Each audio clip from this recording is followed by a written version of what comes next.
Hello. Hi, everyone. Welcome back. We're here again with the Entrepreneur Unleashed, and we're going to talk about developing the right expectations to create consistency. So what does the right expectation have to do with creating consistency? And if we don't understand how this works, how the mind processes, how the mind works, unfortunately, we're not going to be able to create the consistency in this case, talk about entrepreneurship, but we can take this anywhere. So give me 1 second. Hi, Shan, welcome to Zoom. Thank you for being here. So if you're watching live on Facebook, let me know, or any other platform that we might be going live. I just want to check that we're going live and we have sound, because the other day it wasn't working. Yes, it is working. So thank you. Hey, Arcturus. Hey, L'Oreal, how are you? So let's talk a little bit about consistency. Yes. And as I was saying, the right expectations. Unfortunately, nowadays, with social media being used the wrong way, is that a lot of people out there, a lot of entrepreneurs are trying to start a business. So let me check this with you guys. Guys, do you hear an echo, or is it only me? You hear an echo? No echo? Okay, perfect. I get an echo in here. I wasn't checking if it was me, or I don't mind. All good. Thank you, Sean. That is all good. I'm glad. So let's keep going. As we are fed in our mind the wrong expectations, unfortunately, and let me give you some examples of the wrong expectations. Oh, somebody watching on Facebook, thank you very much. So when we're fed the wrong expectations, like example, that I'm going to start making 5 or 10K in the next month, 2 months, 3 months, and it doesn't happen, that is going to bring me to a state of wanting to quit, wanting to do less of what I'm doing, finding another program. Yes, wrong expectations cause frustration. And as we normally don't know how to deal with the frustration, what happens, Sean, is that we stop doing what we need to do. So look at this, at what just I said. We got the wrong expectations. It frustrates us. It makes us feel like a loser, not good enough, or whatever. And suddenly we stop doing what we need to do. So there is a lack of consistency. So to be able to develop consistency in what we're doing, we need to first understand what are our expectations on what we're doing, why we have those expectations. So imagine that a person jumps into affiliate marketing, coaching, consulting, becoming an entrepreneur, right? So it's important to understand that many times when you ask these questions, the mind might, as I mentioned last time, as we were talking in the RSR community, the video is in the group also, not in this group, on the other group that we have for non-entrepreneurs. We're talking about how the mind tricks you. The mind is going to try to trick you to think that the intention behind what you're doing is a good one. And although it might be there, many times what happens is that people have other hidden intentions. So imagine that I want to start my business. As I want to start my business, I ask myself, why do I want to do this? Oh, I want to serve others. I want to help others. I want to impact the world. I want to change the world. All those things are very valid and are okay. But we need to listen to the little voices in the back of my head. If I have a little voice where I feel that I'm not good enough, and I want to start making money, I want to impact the world, I want to serve others so I can feel good about myself, unfortunately, what's going to happen is that I'm going to be driving most of the time from there. So whenever I don't get the results that I expect to be able to change the world, help others, and things like that, unfortunately, my mind is going to go into frustration. It's going to go into feeling not good enough, a loser, a failure. And when we're feeling those things, and as we don't know how to deal with them, we tend to stop doing what we need to do. Consistency. So again, setting the wrong expectations is going to bring us to a lack of consistency. Consistency is the byproduct of what, right? The question is, what is consistency the byproduct of what? of your mindset. So again, if I want to start a business and I start setting these high expectations that I have to be able to help tons of people, that I'm good at what I do, that I know what I'm doing, that I deserve to be paid, those are the loud voices in the back of my head. And I'm not listening to the little ones. So suddenly, again, I get out there and I see that I post and nobody engages with that. I go into groups, I try to add people, and very few people add me back. I try to talk to on Messenger and people ghost me. They don't respond, whether it is Facebook, whether it is LinkedIn, whether it is Instagram, it doesn't matter. Remember the platforms, although Instagram, TikTok, YouTube are more visual, right? On videos, I mean, on Facebook, on LinkedIn, we normally go in groups, correct? To get people from there. So when people don't engage, when people ghost us, when people are not interested in our stuff, we normally go into this mindset of, what am I doing wrong? What is wrong with me? Am I not good enough? And I start telling myself these stories that many times I try to repress by saying, oh, I got to try harder. I got to work more. I got to do this. I got to do that. But I never deal with the mindset. The other day, I was talking to a woman and she was telling me, oh, Tommy, the other day I was feeling overwhelmed. Okay, so what did you do? And she told me, oh, I went online and started seeing some motivational videos. I asked her, okay, that is a way to deal with that, but why don't you try to find out what actually was going on? Why were you feeling overwhelmed? What is the story behind the overwhelm you're telling yourself in the mind? And you know what she told me is like, oh, I don't want to go there.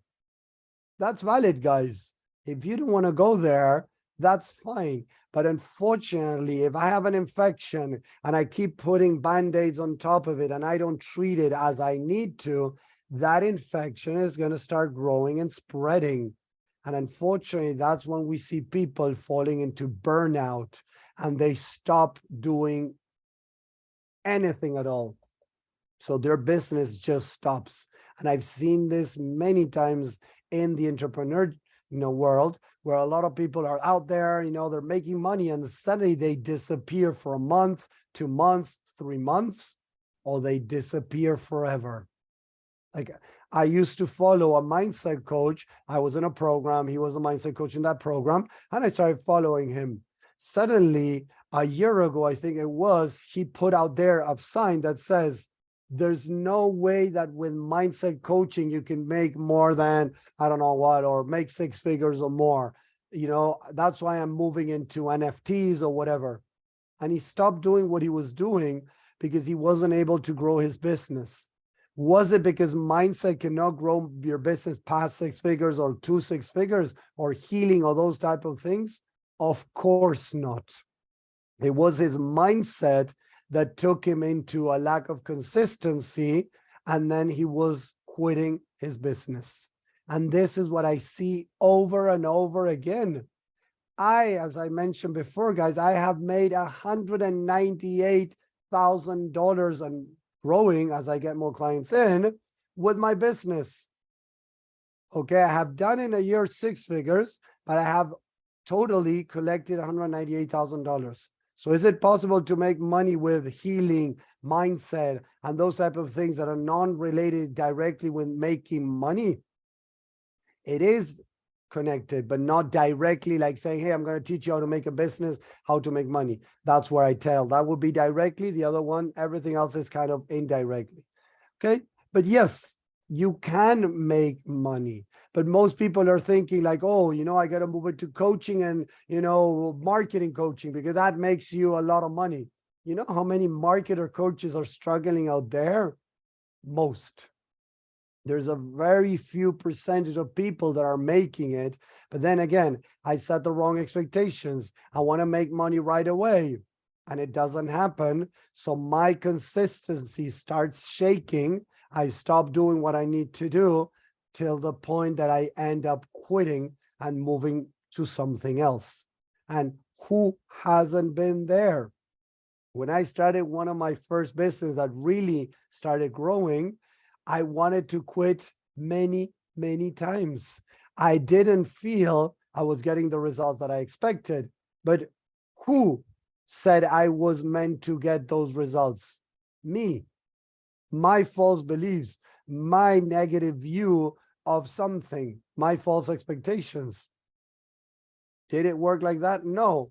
When I started realizing this and I started working on this, instead of quitting, I kept on taking actions. And as I kept taking actions, slowly I started building my consistency. Look what I just said.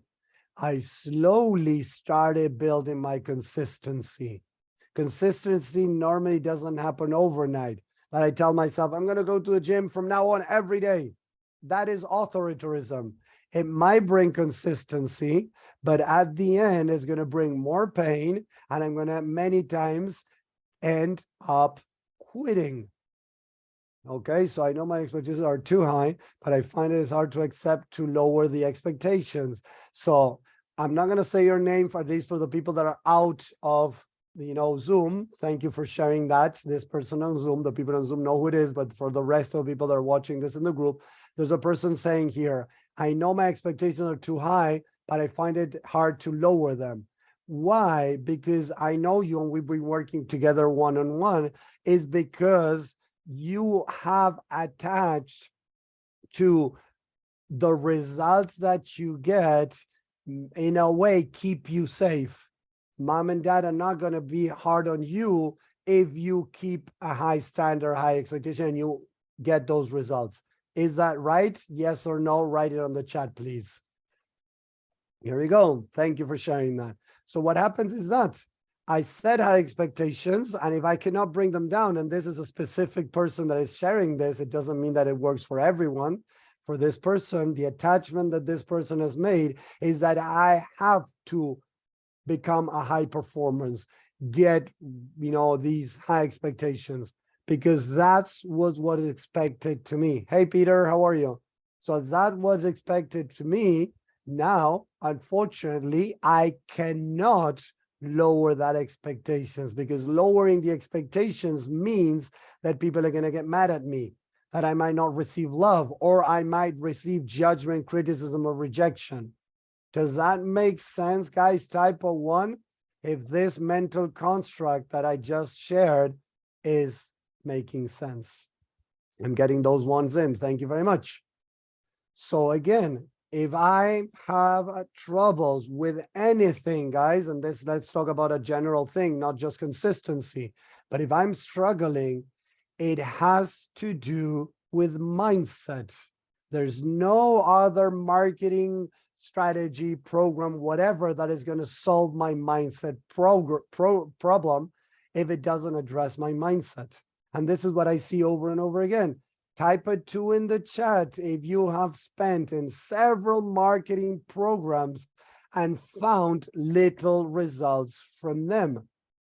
Type a 2 in the chat if you have invested in past marketing programs, organic marketing, LinkedIn, sending messages, making lives, whatever, and you're still struggling, right? And many of these programs teach you that if you start working with this person, you're going to start making a lot of money. And that is how they convince you. They push you over the ledge to invest, even if you don't have money. I have very many people even asking me, oh, can you get a loan? Do you have some credit card, limit there that we can use a credit card and you can split it in payments? And they start trying to convince you to sign up because they're telling you, confirming you, quote unquote, confirming that you're going to start making money. And it doesn't happen overnight. Even overeating, it has to do with beliefs, right? Exactly. Overeating is the association we have made around eating and pleasure or whatever else in the mind that could be attached to that. So we need to go deeper to identify that. So consistency, I want to eat less. I want to work more. I want to stay consistent posting, doing lives, whatever, to grow my business or in my personal life. Remember, this applies to our personal life. We need to understand what is going on in our mindset. If my expectations is to suddenly start waking up early every day, meditating every day for 20 minutes, and I've never done it before, that is not going to be easy, because if I haven't done it, I'm not going to be able to have a consistency of every day. And who says and I have to do it every day as soon as I start. No, we got to put ourselves in the mode of, I'm going to give it a try, but from a loving place. So we don't go into authoritarianism. I push myself to do it. Or look at this, guys. I go into permissivism. Permissivism would be, oh, I'll do it later. Oh, I'm going to try. But deep down, you're like, oh, I don't think I'm going to do it. So I'm not talking about authoritarianism, no permissivism. And it's not an easy middle path, guys. In the middle, we have self-love. We have unconditional love. As I develop unconditional love, I'm going to start being more consistent.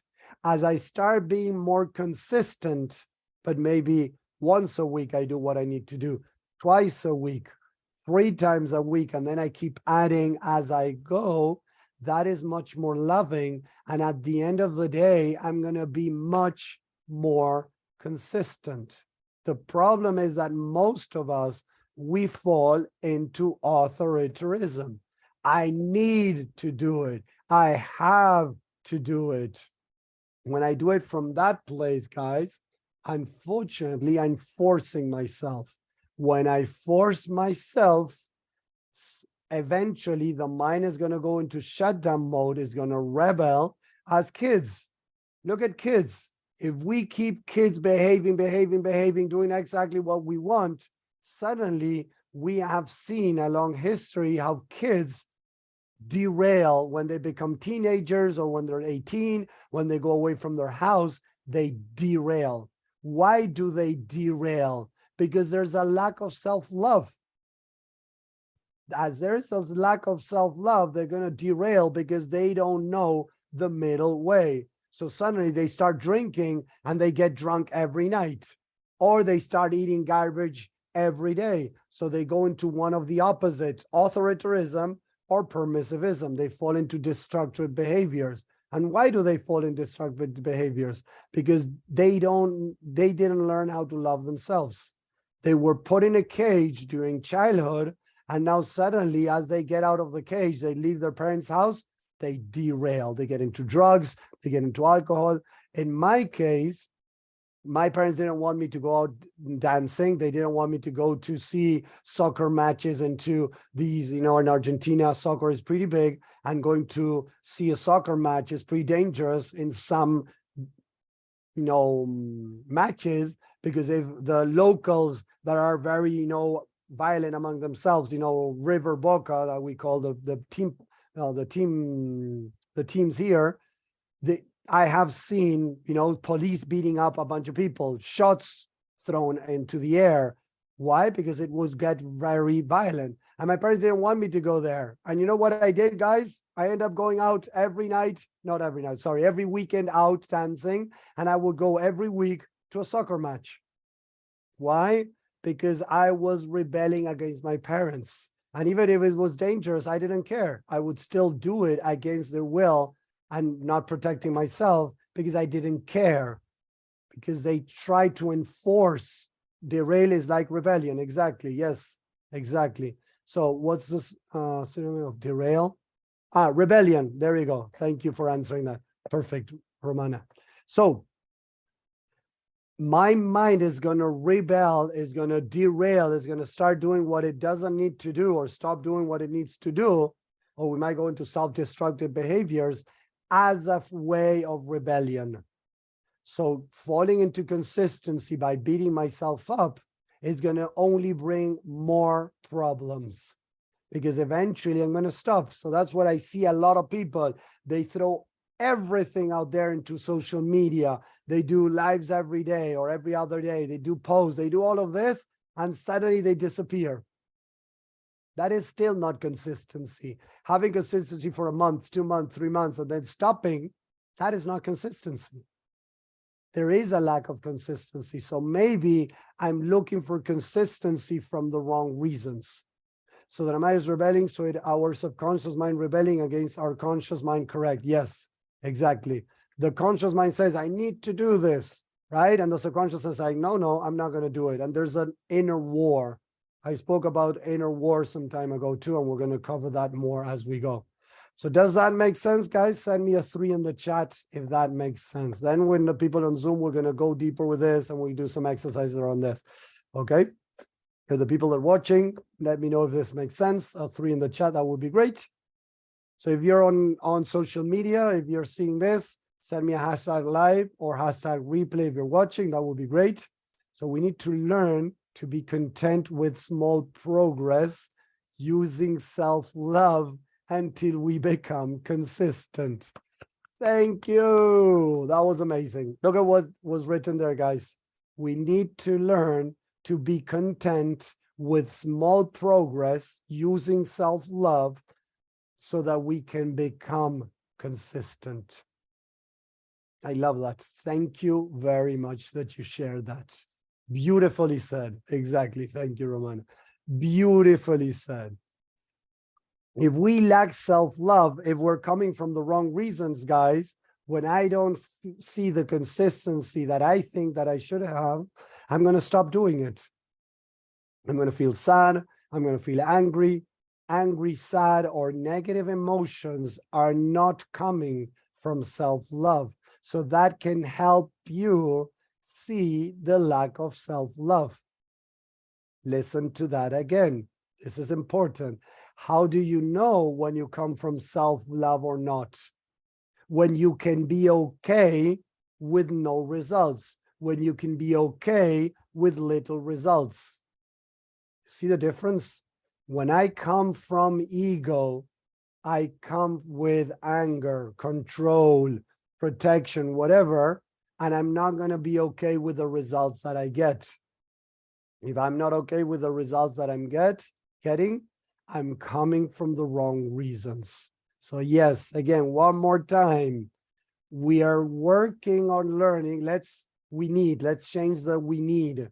We are working on learning how to be content with small progress using self-love until we become consistent.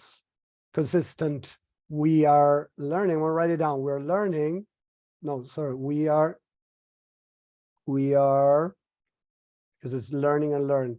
We're learning to be content. There we go. We're learning to be content with small progress. There we go, guys. This is what I mean. This is very important to have into consideration. We are learning to become to be content with small progress using self-love until we become consistent. Okay? So again, if we're struggling with consistency, find what's going on behind that. Why do you feel that you should be consistent? What is the consistency that you're trying to achieve? What is your plan to achieve it? Is it achievable, your plan that you're setting?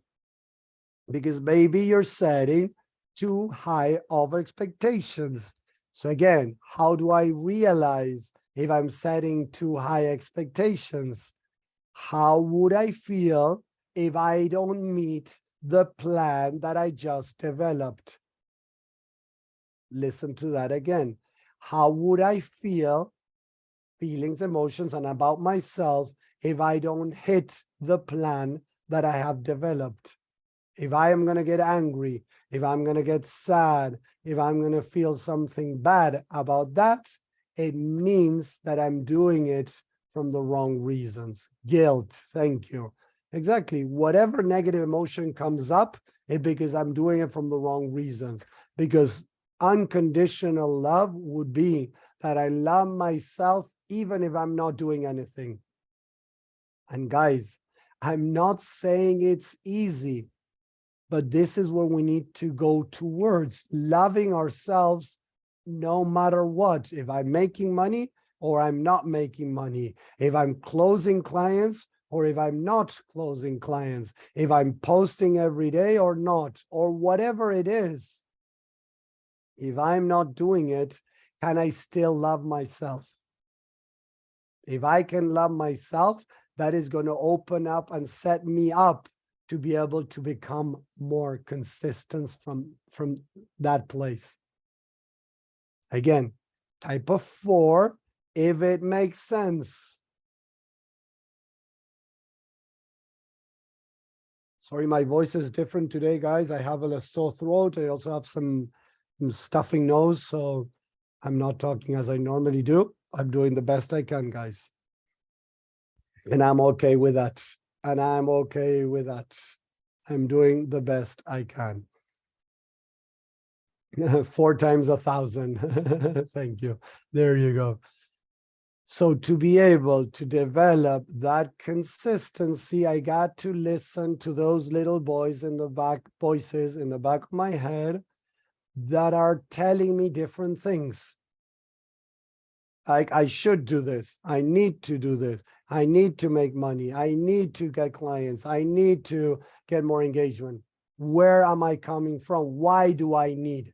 Because if I don't get engagement, I'm not going to make any money. That is the mind making the excuse to trick you.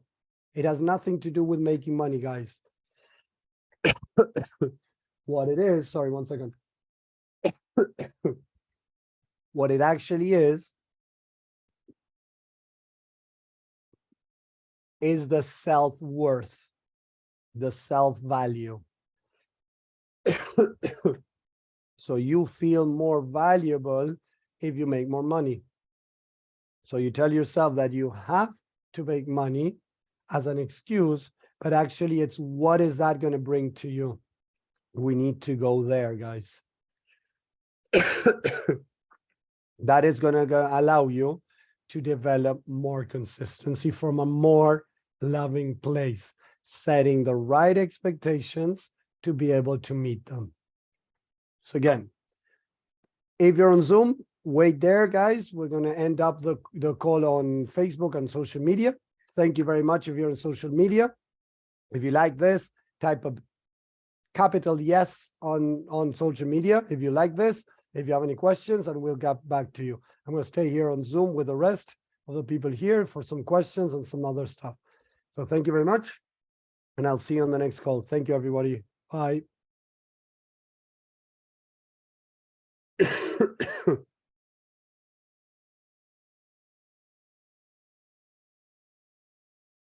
So give me a second, guys. Can you hear me there? I still have the echo, so I'm going to have to close this.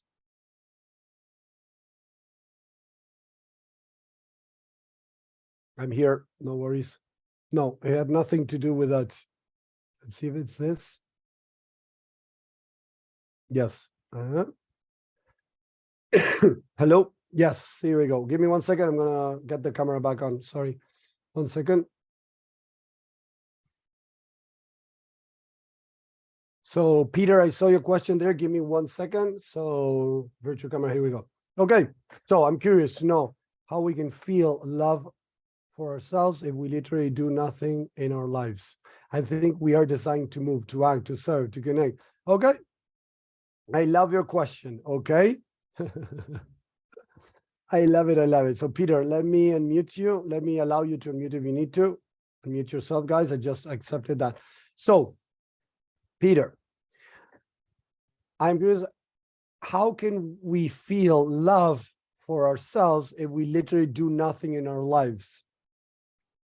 Because the truth is, you being you, you are already doing something. If you go into I'm not saying that's what we're meant to do. Don't get me wrong. We're meant to connect with others, be with others, all those type of things. But if you are you in a cave, that is much more beneficial for humanity than being someone else in this world. Does that make sense?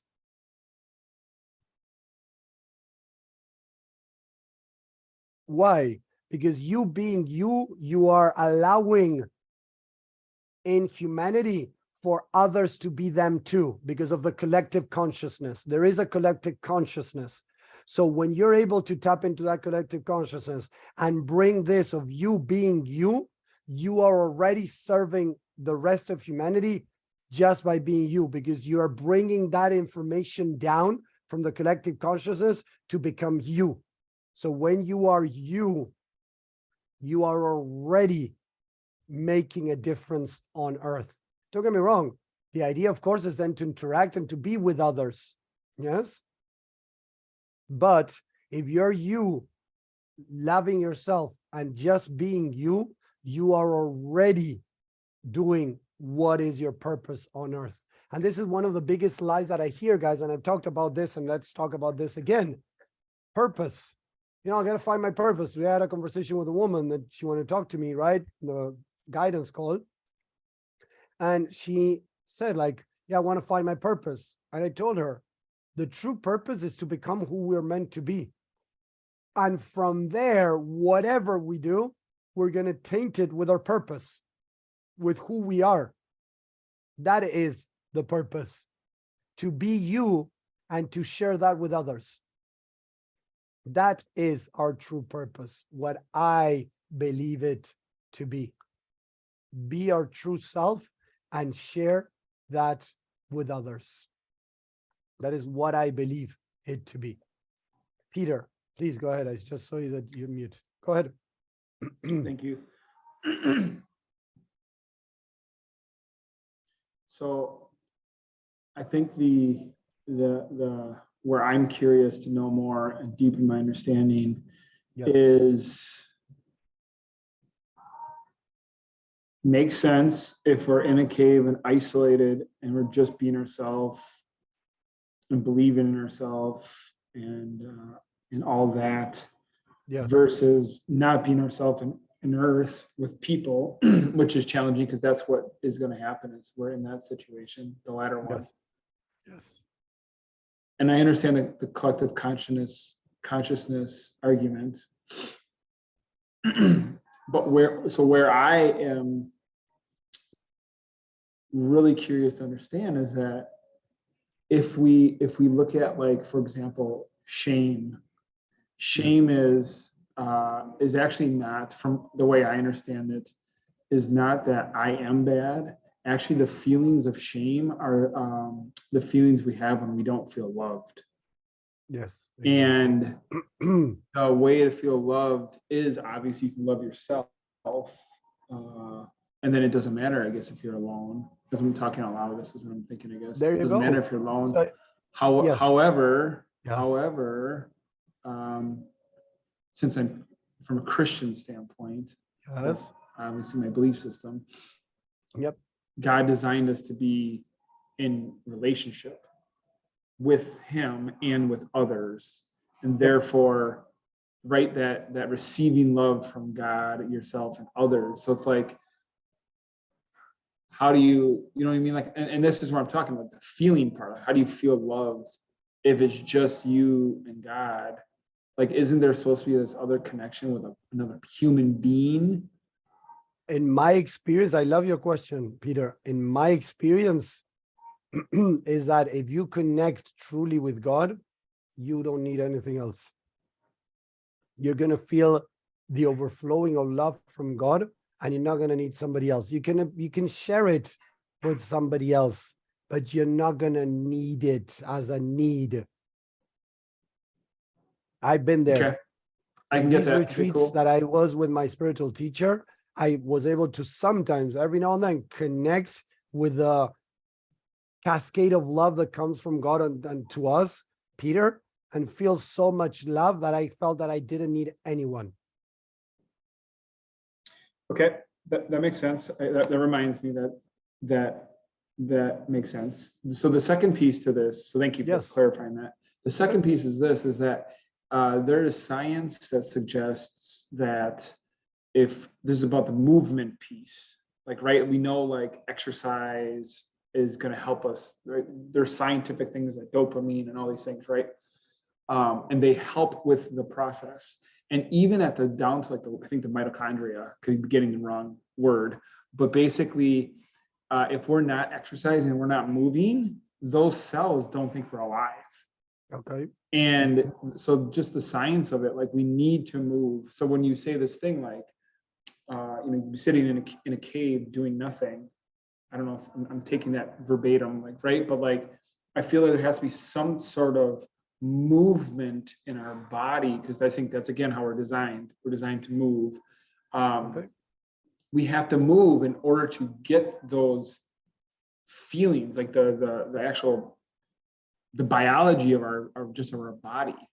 Okay. You see what I mean? Like there's the love, the emotion, but then there's also like these other things that like we have to have Peter, in order to feel those. Let's put it this way, Peter. If you love yourself and you're connected, you're gonna move. You don't need it to move, because Buddha showed us that too. Buddha sat down and got enlightened. I don't know, I don't remember now the story exactly how many days or weeks or whatever he sat down there without movement, and he got enlightened. So he didn't do anything on the outside. He showed us that you can get enlightened by just sitting there and contemplating inside and connecting with the God mighty power. I don't mean that you got to do that.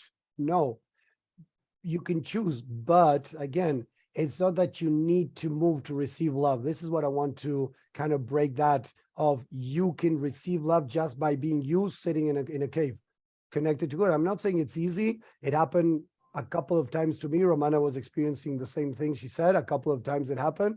It's not that I feel it constantly all the time, this overflowing of love from God, as I felt it back then sometimes, but I still feel that love. So it's like, hey, I can love myself through that God's love, and that is enough.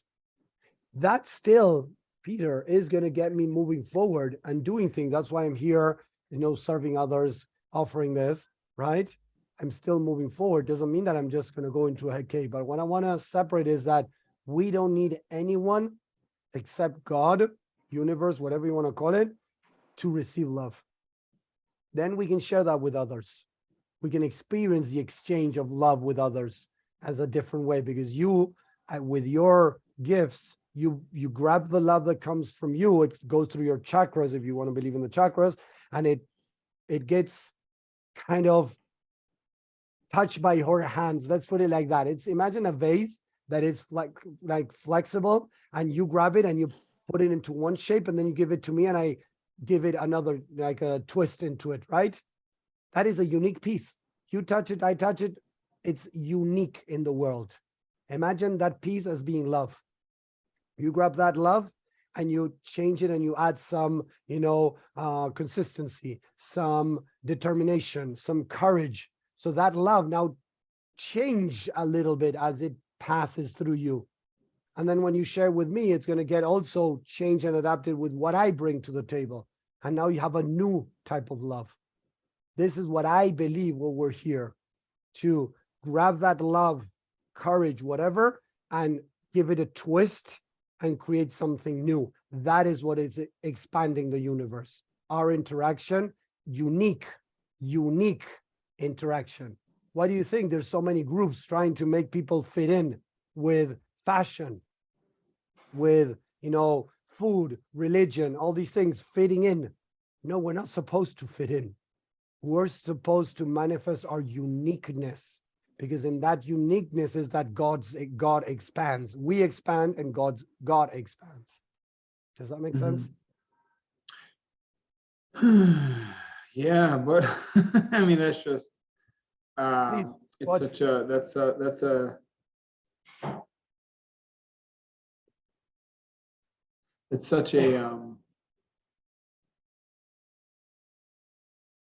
what's the word? It's a lot of work. There you go. It is. And I think let's go back to John 14:12. We're meant to be like Jesus and much more. You are, Christian. We're meant to be Jesus and much more. Do you think that if not even the Pope, all the cardinals and all the people around him have never even got close to becoming Jesus, is it an easy path? No. Jesus taught us the way, and not even the Pope, and even Argentinian Pope. I'm not saying nothing like, whatever. It's a general Pope. The past popes and the Pope today. The Pope today, have they gotten close to Jesus? No freaking way. No way. So they're doing something wrong. In my personal opinion, is they're doing something wrong, because in 2,000 years, nobody has even gotten close to do the things that Jesus did. For me, what I get is it's all phony. It's all BS. It's all a show they're putting out there. Not Jesus, please. Jesus, no, love Jesus and what he brought. But then it was grabbed by humanity, ego. And if we look back, when the Bible started to get translated and everything, they were burning woman. They They were turning women into fire if they went against the church. Those type of people, do you think that they're going to care for what is best for humanity or what is best for them? The Crusades killing thousands, millions of people, maybe, all in the name of God. But those are the people that then created the Bible that today we are using. It's like, what are we talking about? There is something crazy going on. Yes, the Pope has nothing to do, exactly. Okay, well, thank you for. It's questioning. Don't believe what I say, Peter. Sorry, No, Peter, no, don't no, believe no, what I say. no, Question it, question what thank you you. believe and question what I tell you, right? And grab your truth. No, this expands my understanding and you know, I even stated the way I wrote it because I was like, I said, I believe, and rather I needed to go back and say, I'm curious about. There you go. Because, I love that. I love that. Because that's me, there was a fear. If I believe this, that's to me, that was like, it has to be this, like I have to know. You know, it's like I don't have that to is know. the problem with the mind. The belief, guys, and I talked about this last time. I don't know if you saw the training, Peter. You know, you saw some of it, but then you had to go. But last time we were talking about this. The mind believes that the beliefs are true and that they're a part of you, like engraved in you. That is why it fights back so much. Because you said it just now. I believe it's not the same as, oh, maybe I believe this, but it can change. Let's be curious. The mind grasps the belief as the entire truth. And look, I'm going to tell you something. The other day I went to church because my wife likes that a little bit, right? So we went to a sermon. And when the guy finished the sermon, he said, this is the word of God. And he says it in such an authoritarian way, like there's no way to doubt it.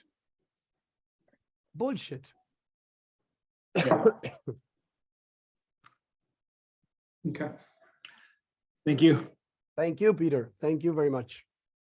Okay, who else, guys?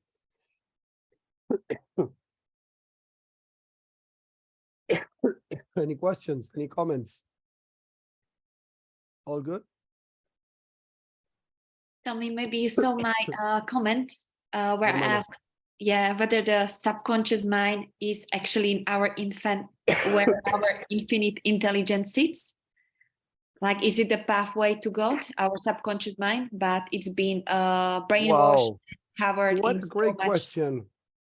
What a great question. So, sorry, guys. The truth that I believe in, sorry, let me change that, sorry.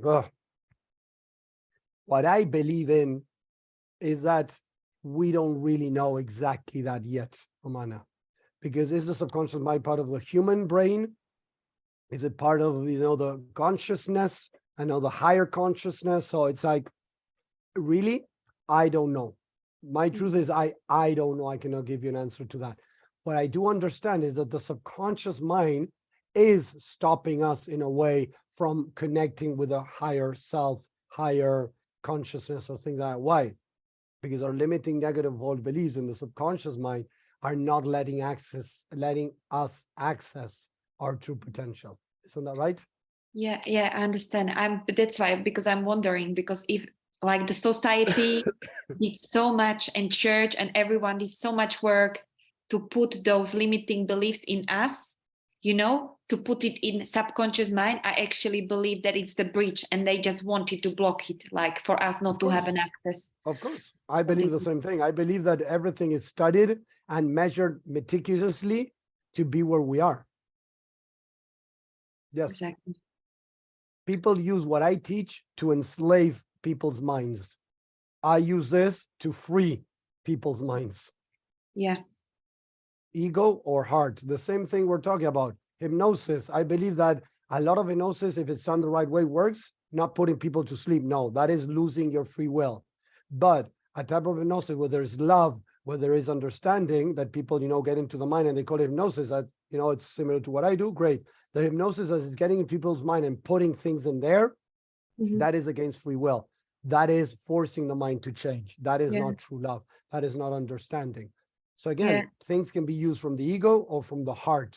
So you got to see where you're standing, what you're doing to yourself and to others, because yes, we have been programmed to play it small. That's why, again, I'm going to say it again, since Jesus Christ, Buddha, Krishna, other avatars that have walked this earth that we've seen in many religions, why nobody else have done the same things or even more? Because I believe that the Bible has been, touched and changed to adapt it, to erase things. I can tell you that there's a passage in the Bible where it talks about reincarnation in a subtle way, but it is very weird, that passage. The the disciples are telling Jesus, like, or they're talking to Jesus about something, right? That there is, I don't remember exactly, I got to look it up, but I remember that Jesus says,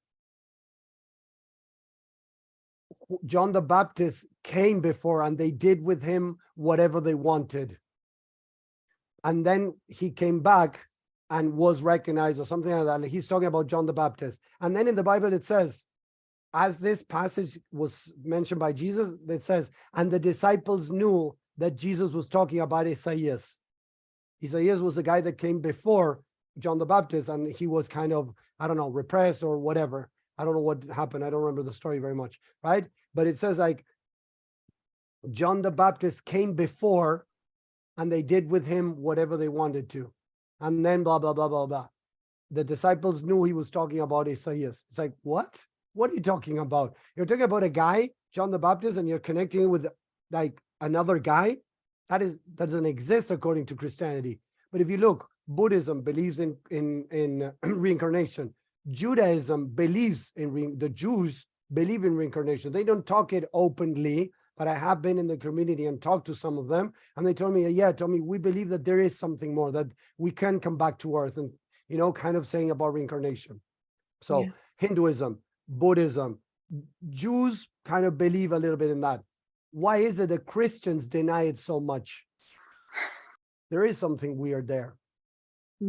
Yeah, because they want us to be afraid of the hell, like there is no other chance. You either, how would you say, not complain, what's called? You comply with them. You comply with them. You pay them. How did the church become so rich in such a short period of time? Because they were selling heaven, and we know that. And it was it's in the scriptures. Like, I don't know if in the Bible itself, but I remember studying this. And many years ago, many years ago, they were telling the rich people, if you leave your lands, you're going to guarantee that you're going to go to heaven. If you leave me your money, that's a guarantee you're going to go to heaven. Was manipulation, exactly as you said it. So yeah. So thank you so much, Tommy. Maybe one more question. I mentioned that. Yes. And how do you see it with overeating? Like, I stopped, the more I don't want it, like extra now, I put pressure, then the more it happens. But I'm okay with that. I'm using your teaching. Okay. But at the same time, it's like loving my. Why it's happening, Romana. Explore why it's happening. If you want, as I mentioned, you still have that session. We can work specifically on that to find the real reason behind it. What is happening in your mind that you fall into eating as a coping mechanism? You got to explore what's going on in your mind and the attachments that you have made with food and feeling better and covering whatever. There is something there, Romana. Okay. It's not even emotional eating. I wrote it today what it is, but it's scarcity mindset. But we can discover more. But wait. If it's scarcity mindset, why is it not emotional eating? Maybe it's a part of it. It's a part of it, maybe, because I'm overeating. I'm not eating because of emotions. I start eating and I can't stop eating. That's more the problem. But look, it is always emotional. We are emotional beings, Romana. We cannot separate that. There is emotional eating in there.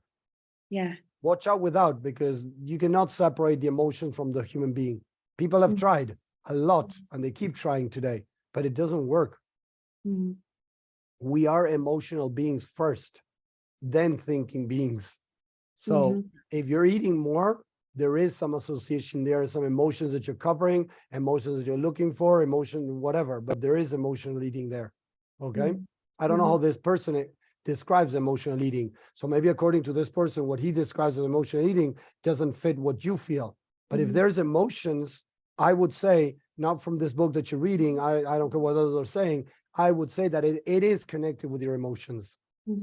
Yeah, I also wrote this. Maybe this is emotional eating as well, like it finds, yeah.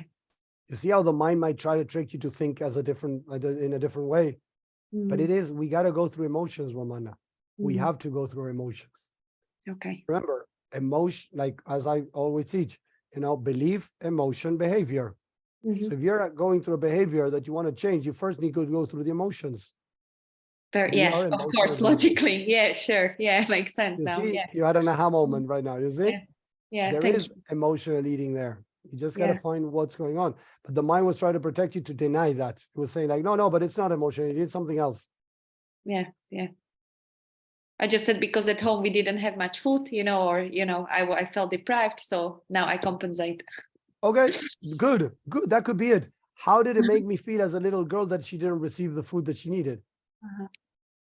Yeah, limited, very limited. There's more there. There's much more to go deeper, Romana. But I love what you just said. Yes, that could be it. But there is emotions, you see? Yeah, thank you very much. Thank you, Romana. Thank you very much. Anybody else? Arcturus, L'Oreal? I'd like to share my experience similar to yours and Romana's with that connection with unconditional love. And even though I wasn't in a cave, the choices, events, the subconscious drive throughout my life led to severe depression that lasted for decades. So I was pretty much isolated from the world except for work. Those relationships were all superficial. So being completely alone in that moment of feeling that wash of love coming in through my body, knowing that there is nothing else that is required. And it's always there. Just the fact that my mind, my body wasn't tuned enough to be able to, it wasn't listening. So a lot of the practice that I do is to listen to what I would call the universal mind, which is quieting the conscious mind, acknowledging anything subconscious that's coming up, quieting that, and then just tuning into the feelings that we get from Creator, Source, God. It doesn't matter what you call it. When you feel it, you just know it. It doesn't matter what the words are. It's an experience. It's a state of being. Yep. And the feeling, it's in the heart, not in the head. Trying to understand that it's only stopping us from actually experiencing, because we're experiencing everything through our hearts, not through our heads. Yep. There you go. I like as soon as you close your eyes and you drop into your heart and you breathe, our whole demeanor changes. And we've both experienced those multiple times. And it was never when we were in our head trying to figure out what was going on in the world. It was always being in a place of silence and in our head, in our hearts. My heart. Nice. Yeah, and about past lives, I've seen quite a few of my past lives. So I'm a Christian. I was born Christian. My brother's a priest. Yeah, that was a chapter of the Bible taken by Justinian, the emperor, and it was done on purpose to manipulate. It's under the Vatican. It's a whole chapter about it. Our Bible used to be about this big, but it was reduced to this much. Yeah. There were many teachings taken away of the Bible. I have books written by some people that kind of connected with Jesus and brought some of the teachings. Yogananda is one of them. I have a book. I don't have my thing here. If you want to look it up, guys, The Second Coming of Jesus, written by Yogananda, where he analyzes Jesus' teachings, but from a much more connected place and saying what Jesus really meant to say. Yeah. And I love it. It's amazing. It's Yogananda, Hinduism, talking about Christianism. I love it. Like seriously, if you are guys into opening your mind into spirituality, I would recommend it. It's pretty thick, the book, and it has a lot. And it grabs passages from the Bible, and Yogananda connects with Jesus and really brings the word of Jesus back to where it belongs. And as L'Oreal was saying, the Bible has been adjusted to control humanity. Because if not, again, guys, and this is what I love, they were so stupid that parts of the Bible were kept where it proves what we're talking about. John 14:12. I'm going to keep repeating it, guys, because we need the reminder. We're meant to do what Jesus did and much more. How come nobody has done that? And it's in the Bible. It wasn't taken away from the Bible. I love that it's say there. How come nobody has done not even a 1/10, 1%, 2% of what Jesus did on earth?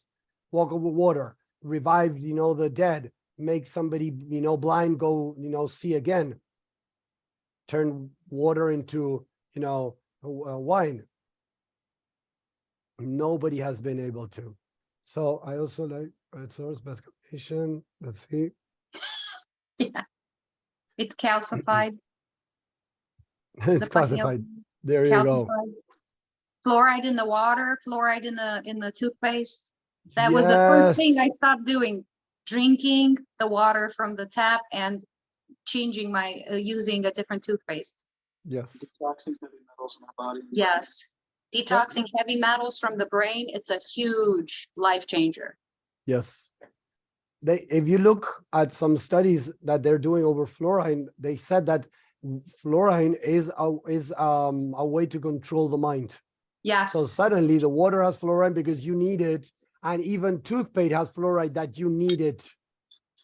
Yeah, you don't. It's actually toxic if you swallow it. Exactly. And it says in the toothpaste, guys, look at the toothpaste. It says that you're not allowed to swallow, a bunch of toothpaste because it can be toxic.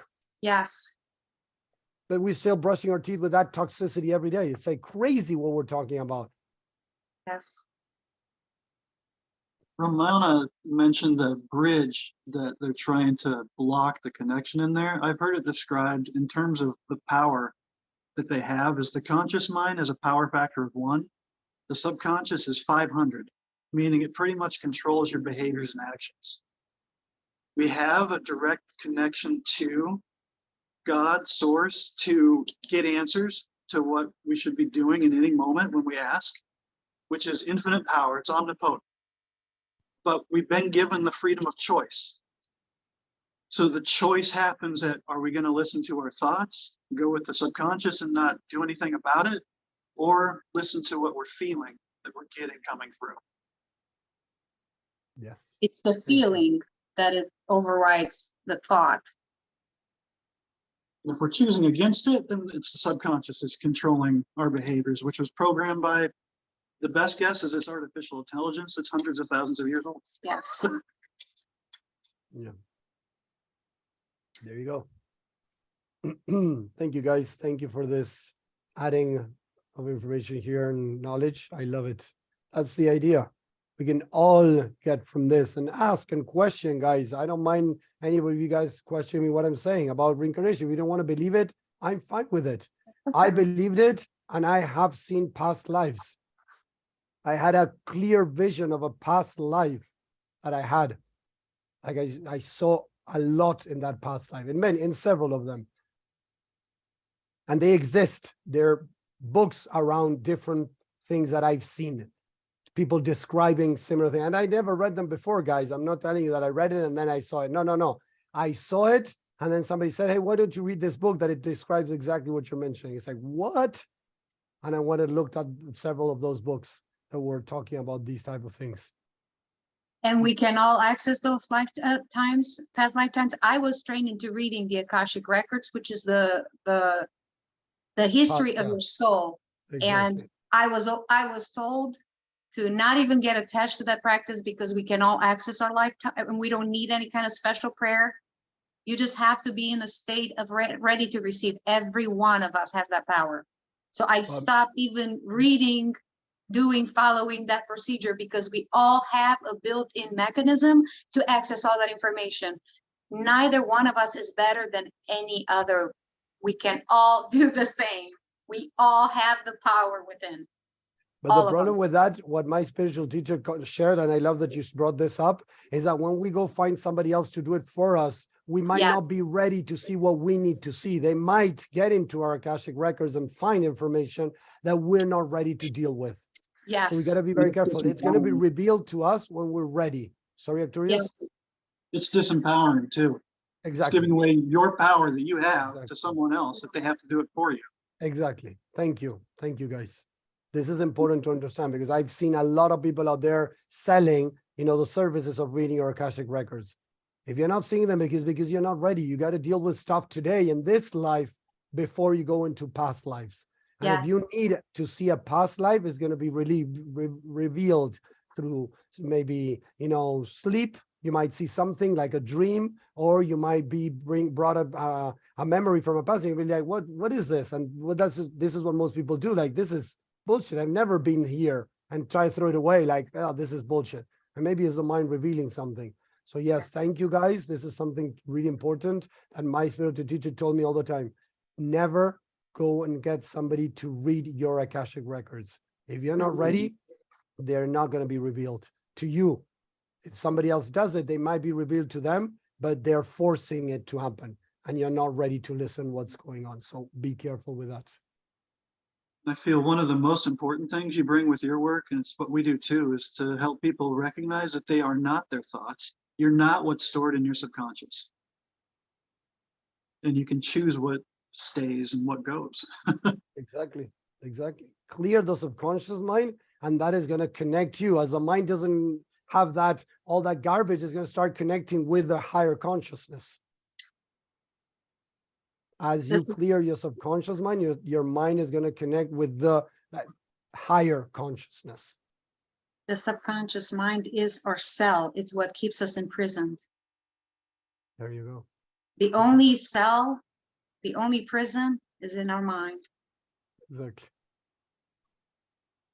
Thank you, everyone. Nice.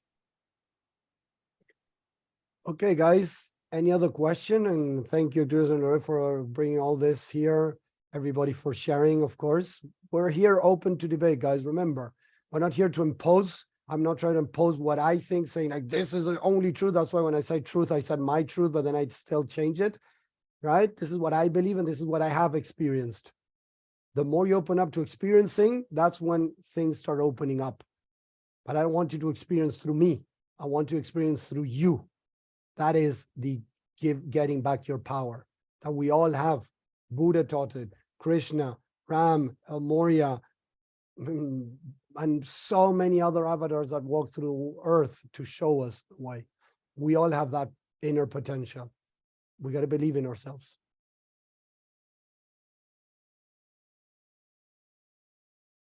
Thank you.